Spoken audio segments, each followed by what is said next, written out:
بسم الله الرحمن الرحيم.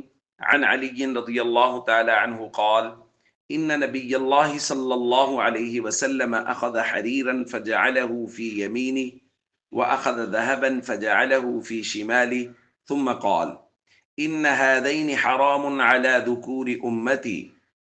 رواہ ابو داؤد۔ سیدنا علی المرتضیٰ رضی اللہ تعالیٰ عنہ بیان فرماتے ہیں کہ نبی کریم صلی اللہ علیہ وسلم نے ریشم اپنے دائیں ہاتھ میں پکڑا اور سونے کو اپنے بائیں ہاتھ میں پکڑا، اور پھر ارشاد فرمایا: بے شک یہ دونوں چیزیں میری امت کے مردوں پر حرام ہیں۔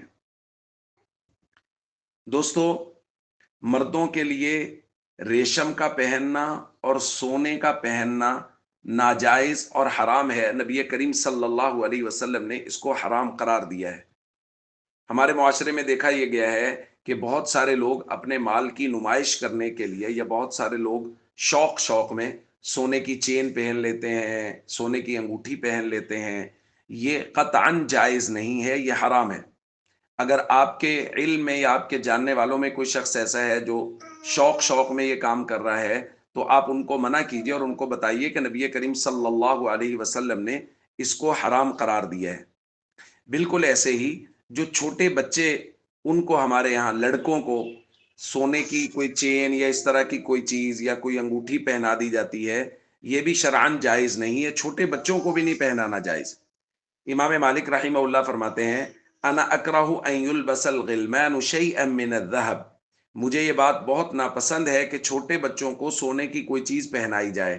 وجہ بیان کی لأنہ بلغنی ان رسول اللہ صلی اللہ علیہ وسلم نہا عن التختم بالذهب، کیونکہ مجھے یہ بات پہنچی ہے کہ نبی کریم صلی اللہ علیہ وسلم نے وہ سونے کی انگوٹھی بنانے سے مردوں کو منع کیا ہے۔ تو فرمایا: وَأَنَا أَكْرَهُ لِلرِّجَالِ الْكَبِيرِ مِنْهُمْ وَالصَّغِيرِ، تو بڑے مرد ہیں ان کے لیے بھی میں اس کو برا جانتا ہوں، اور جو چھوٹے بچے ہیں ان کے لیے بھی، یعنی چھوٹے بچوں کو سونے کی رنگ پہنانا، زنجیری یا کوئی بھی اس طرح کی کوئی چیز پہنانا، یہ شرعاً درست نہیں ہے۔ اسی طرح ایک اور مسئلہ سمجھ لیجئے کہ کسی بچی کے پاؤں میں اگر کوئی پازیب پہنی ہوئی ہے جس سے چھنکار آ رہی ہے، جس سے میں کوئی ایسی چیز ہے جو آواز کرتی ہے، تو ایسی پازیب کا پہننا بھی جائز نہیں ہے۔